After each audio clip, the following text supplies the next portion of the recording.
નમસ્કાર CB24 news સાથે હું રેશમા આપનું સ્વાગત કરું છું। કલોલના છત્રાલમાં રિક્ષા ચાલકે 5 મહિલા હોમગાર્ડ ઉપર એસિડ એટેક કર્યો હતો। એક મહિલા દાઝતા તેમને હોસ્પિટલ ખસેડાયા છે। ગાંધીનગરના કલોલમાં એસિડ એટેકની ઘટના સામે આવી છે।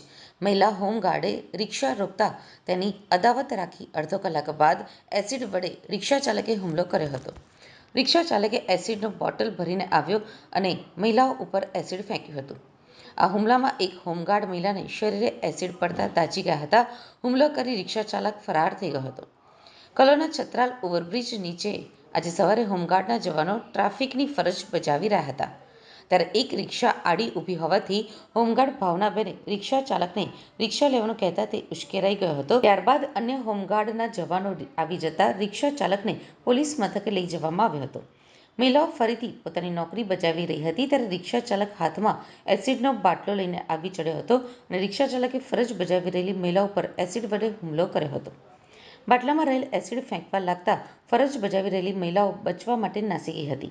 આ હુમલામાં 5 જેટલી મહિલા હોમગાર્ડને શરીરે ઈજાઓ પહોંચી હતી, જેમાં ભાવનાબેન નામની મહિલાને મોઢાના ભાગે એસિડ પડતા દાઝી ગયા હતા। દાઝી ગયેલી મહિલાને સારવાર માટે કલોલની સિવિલ હોસ્પિટલમાં ખસેડવામાં આવી હતી। પોલીસે આ મામલે ગુનો નોંધી કાર્યવાહી હાથ ધરી છે। સવારના સમયે એક પુરુષ અને 2 મહિલા હોમગાર્ડને ટ્રાફિક નિયમન માટે ફરજ પર મૂકવામાં આવેલ હતા। આ દરમિયાન સવારે 9 વાગે એક રિક્ષા ચાલક ત્યાં આવેલો, એ ટ્રાફિક નિયમનો ભંગ કરતો હોય અને તેના કારણે ટ્રાફિક જામ થતો હોય, તેથી ત્યાં હાજર મહિલા હોમગાર્ડે તેને રોકેલ અને કડક શબ્દોમાં સૂચના આપેલી અને ત્યાંથી તેને રવાના કરેલ। આ રિક્ષા ચાલકને માઠું લાગતા તેનું ઘર બાજુમાં જ છત્રાલ ગામમાં હોય ત્યાં ઘરે ગયેલ અને ઘર વપરાશ માટે જે એસિડ બાથરૂમમાં પડેલું હતું તેની બોટલ લઈને ત્યાં પાછો આવેલો અને આ બોટલના ઢાંકણા ઉપર જે કાણું કરેલું હોય એ કાણા વટે આ મહિલા ઉપર એસિડનો છંટકાવ કરેલ, જેથી આ મહિલા ઉપર એસિડના ટીપા પડતા તેને એસિડની ઈજા થયેલ છે। મહિલાને ગાંધીનગર સિવિલ હોસ્પિટલમાં દાખલ કરેલ છે। હાલ તેની સારવાર ચાલુ છે અને તબિયત ખૂબ સારી છે।